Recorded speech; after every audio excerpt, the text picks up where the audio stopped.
नमस्कार मित्रांनो, सहर्ष स्वागत आहे आपल्या मराठी मास्तरच्या यूट्यूब चॅनलमध्ये. घेऊन आलो आहोत अजून एक नवीन अपडेट. मित्रांनो, यापूर्वीच्या स्कॉपच्या व्हिडिओमध्ये आपण स्कॉपचं रजिस्ट्रेशन कसं करायचं, त्याचप्रमाणे स्कॉपची जी मानके आहेत ती बघितली.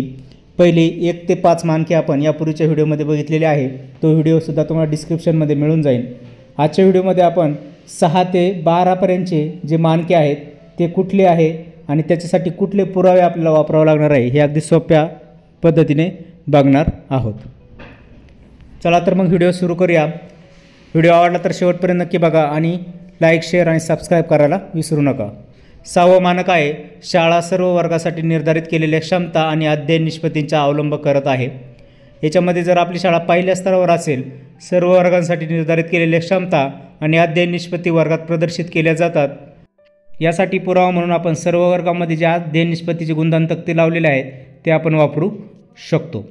जर आपली शाळा दुसऱ्या स्तरावर असेल, म्हणजे सर्व शिक्षक व सर्व वर्गासाठी निर्धारित केलेल्या क्षमता आणि अध्ययन निष्पत्तींशी परिचित आहेत, या दुसऱ्या स्तरासाठी आपण पुरावा म्हणून शिक्षकांचे पाठवाचन, घटक नियोजन किंवा वार्षिक नियोजन यांचे फोटो आपण अपलोड करू शकतो.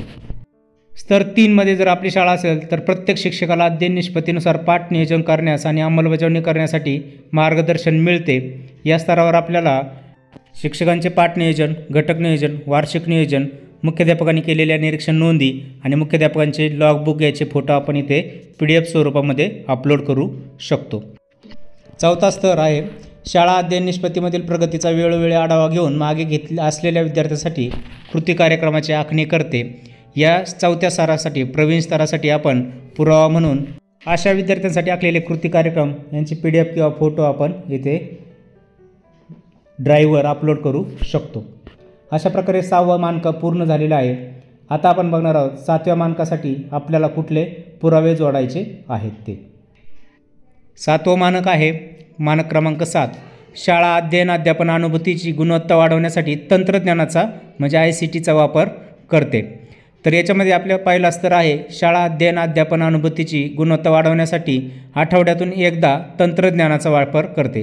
जर आपली शाळा आठवड्यातून एकदा तंत्रज्ञानाचा वापर करत असेल तर याच्यासाठी तंत्रज्ञानाचा वापर दाखवणारे वेळापत्रकाचे फोटो अपलोड करू शकतो. जर आपली शाळा दुसऱ्या स्तरावर असेल, शाळा ऑनलाईन संसाधनाच्या साहाय्याने अध्ययन अध्यापन अनुभव समृद्ध करण्यासाठी त्यांच्याकडे असणाऱ्या स्मार्ट क्लासरूम्समध्ये डिजिटल अध्यापन दररोज करते. या स्तरावर जर आपली शाळा असेल तर आपण स्मार्ट क्लासरूम किंवा डिजिटल वर्गाचे फोटो अपलोड करू शकतो. पुढचा स्तर आहे, विद्यार्थी कंटेंटच्या माध्यमातून संकल्पना शिकतात. शाळा विद्यार्थ्यांना ऑनलाईन कंटेंट ब्राउज करण्यासाठी आणि ऑनलाईन संसाधनाच्या साहाय्याने सादरीकरण करणे, पेपर सोडवणे तसेच गृहपाठ पूर्ण करणे इत्यादीसाठी प्रोत्साहन देतात. या स्तरासाठी आपण विद्यार्थ्यांनी जे ICT अंतर्गत प्रोजेक्ट वगैरे तयार केले असतील, म्हणजे पेपर सादरीकरण असेल, असाइनमेंट असेल, व्हिडिओ असेल किंवा माइंड मॅप्स असतील इत्यादी आपण फोटो किंवा PDF अपलोड करू शकतो.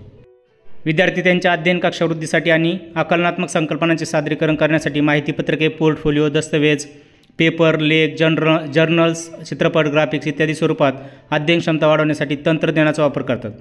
या सर्व गोष्टी ज्या असतात त्यांचे सादरीकरण, जे पोर्टफोलिओ वगैरे असेल, ICT अंतर्गत जे काम केले असेल विद्यार्थ्यांनी, त्याचे आपण PDF किंवा फोटो अपलोड करू शकतो. एखादा चित्रपटासाठी त्यांनी ब्राउजिंग वगैरे केलं असेल तरी ते सुद्धा दाखवू शकतो. अशा प्रकारे 7वं मानक पूर्ण झालेलं आहे. पुढचं मानक आहे 8वं मानक. त्या मानकामध्ये आपण शाळेत संस्थात्मक सहाध्यायी अध्ययन पद्धतीचा अवलंब केला जातो. हे मानक आहे. याच्यामध्ये पहिलं स्तर आहे, प्रशिक्षित शिक्षकांच्या देखरेखीखाली आणि सुरक्षिततेच्या पैलूंची योग्य काळजी घेऊन सहकारी विद्यार्थ्यांमध्ये सहाध्यायी अध्ययन हा ऐच्छिक आणि आनंददायक कृती कार्यक्रम घेतला जातो. यासाठी सहाध्यायी कृती दर्शवणारे वार्षिक नियोजन किंवा मूल्यमापन तंत्र यांची यादी PDF किंवा फोटो आपण अपलोड करू शकतो. दुसरा स्तर आहे, शाळा सहाध्यायी अध्ययनाला आणि स्वयंप्रेरणेने केलेल्या कृती कार्यक्रमांना चालना देऊन विद्यार्थ्यांना सहाय्यता करण्यासाठी नाविन्यपूर्ण सहाध्यायी अध्यापनाचे नमुना तयार करतो. यासाठी जे शिक्षकांनी सहाध्यायी अध्यापनासाठी नमुने काढलेले, पाठाचन काढलेले आहे त्याचे फोटो आपण अपलोड करू शकतो. तिसरा स्तर आहे, शाळा सहाध्यायी मूल्यमापन करते व त्याची नोंद समग्र प्रगती पत्रकात HFC पुरावा म्हणून करते. या तिसऱ्या स्तरासाठी आपल्याला समग्र विकास पत्रक यांचा नमुना मूल्यमापन नोंदवही याचा पुरावा म्हणून वापर करू शकतो. चौथा स्तर आहे शाळा शिक्षकांच्या मूल्यांकनासह स्वयंमूल्यांकन आणि सहाध्यायी मूल्यांकन करून प्रकल्प आधारित आणि पृच्छा आधारित अध्यापन प्रश्नमंजुषा भूमिका गटकार्य पोर्टफोलिओ इत्यादीद्वारे मुलांच्या प्रगतीचा आढावा घेते। याच्यासाठी आपल्याला सहाध्यायी मूल्यमापन दर्शवणारे समग्र प्रगतीपत्रकाचे नमुना यांचे फोटो अपलोड करू शकतो। अशा प्रकारे 8 मानकं पूर्ण झालेले आहे। आता आपण 9वं मानक बघणार आहोत। 9वं मानक आहे शाळेने पर्यावरणपूरक वृत्ती व जीवनशैलीचा अवलंब करणे यावर लक्ष केंद्रित केले आहे। यासाठी पहिला स्तर आहे प्रत्येक विद्यार्थ्याला पर्यावरण संवर्धन आणि हवामान बदलाविषयी पुरेशी जागरूकता संपादन करण्यासाठी प्रोत्साहित केले आहे। यासाठी आपल्याला पुरावा म्हणून आपल्या शाळेमध्ये पर्यावरण जनजागृती करण्याकरिता आयोजित केलेले विविध कार्यक्रम असतील, प्रश्नमंजुषा, वादविवाद स्पर्धा, भाषण किंवा पथनाट्य यांचे आपण फोटो इथे अपलोड करू शकतो। दुसरा स्तर आहे शाळा दरवर्षी पर्यावरण शिक्षणावर लक्ष केंद्रित करण्यासाठी किमान 2 कार्यशाळा किंवा उद्बोधन वर्ग आयोजित करते। पर्यावरण किंवा इको क्लब सक्रिय आहेत। आता इको क्लबच्या आपल्याकडे स्थापना केलेली आहे, तर पुरावा म्हणून आपण इको क्लबची स्थापना केल्याचा जो अहवाल आहे त्याचे फोटो पाठवू शकतो।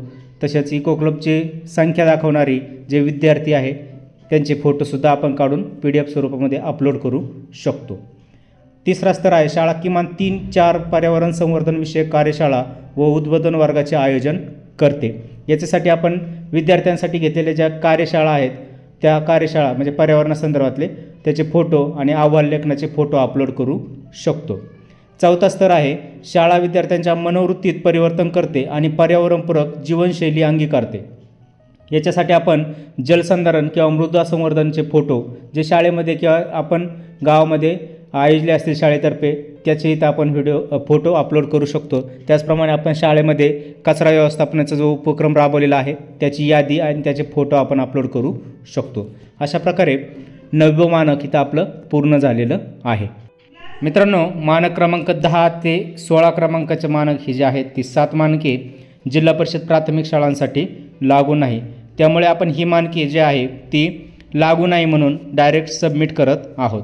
इथे बघा लागू नाही आणि सबमिट करायचं। अशा प्रकारे तुम्ही 10 पासून 16 क्रमांकाच्या मानकापर्यंत ही आता उच्च प्राथमिक म्हणजे माध्यमिक ज्या शाळा आहेत त्यांना ही मानके लागू आहेत।